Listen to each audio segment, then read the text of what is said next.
वृंदावन के संत प्रेमानंद महाराज का बिगड़ा स्वास्थ्य, भक्तों में छाई चिंता। वृंदावन, जहाँ की हवा में आज भी राधा रानी के नाम का विरह गूंजता है।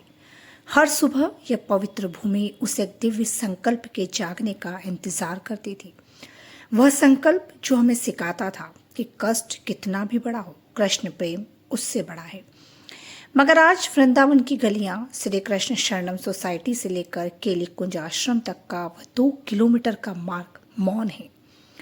लाखों भक्तों की आंखें पथराई हुई है, क्योंकि पूज्य प्रेमानंद महाराज जी की दैनिक पदयात्रा अनिश्चित काल के लिए थम गई है। महाराज जी का स्वास्थ्य अचानक बिगड़ गया है।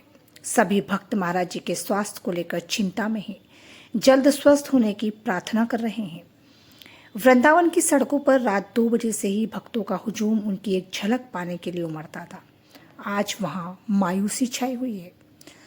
आश्रम के सूत्रों के अनुसार महाराज जी लंबे समय से किडनी की गंभीर समस्या से जूझ रहे हैं। उनकी दोनों किडनियां काम नहीं कर रही हैं। उन्हें नियमित रूप से डायलिसिस करवाना पड़ता है। समस्या बढ़ने के कारण अब उन्हें यह प्रक्रिया पहले से भी ज़्यादा बार करवानी पड़ रही है, यानी कि डेली उन्हें डायलिसिस करवाना पड़ता है। इसी नाजुक स्थिति के चलते डॉक्टरों ने और आश्रम प्रशासन ने उन्हें पूर्ण आराम करने की सलाह दी है। प्रेमानंद महाराज जी ने अपने उपदेशों से युवाओं से लेकर बुजुर्गों तक हर वर्ग के जीवन में एक नई दिशा दी है। उनकी सरल वाणी और भक्तिमय जीवन शैली करोड़ों लोगों के लिए प्रेरणा है। प्रेमानंद महाराज जी का प्रभाव इतना व्यापक है, इसका अंदाजा इसी बात से लगाया जा सकता है कि उनके मार्गदर्शन के लिए केवल आम भक्त ही नहीं, बल्कि देश के बड़े बड़े सेलिब्रिटी, मशहूर क्रिकेटर और यहाँ तक कि राजनीति से जुड़े दिग्गज भी वृंदावन में उनकी चौखट पर आते रहते हैं।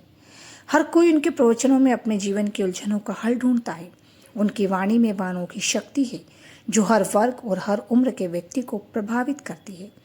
यही वजह है कि उनकी तबीयत बिगड़ने की खबर सुनते ही देश विदेश में मौजूद उनके भक्त राधा रानी से उनके जल्द स्वस्थ होने की प्रार्थना कर रहे हैं।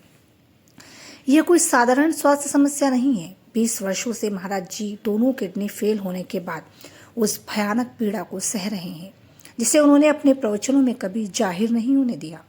जिस संत ने अपने शरीर के हर कष्ट को राधा नाम अर्पित कर दिया, आज उनके संकल्प को भी आराम की जरूरत पड़ गई है।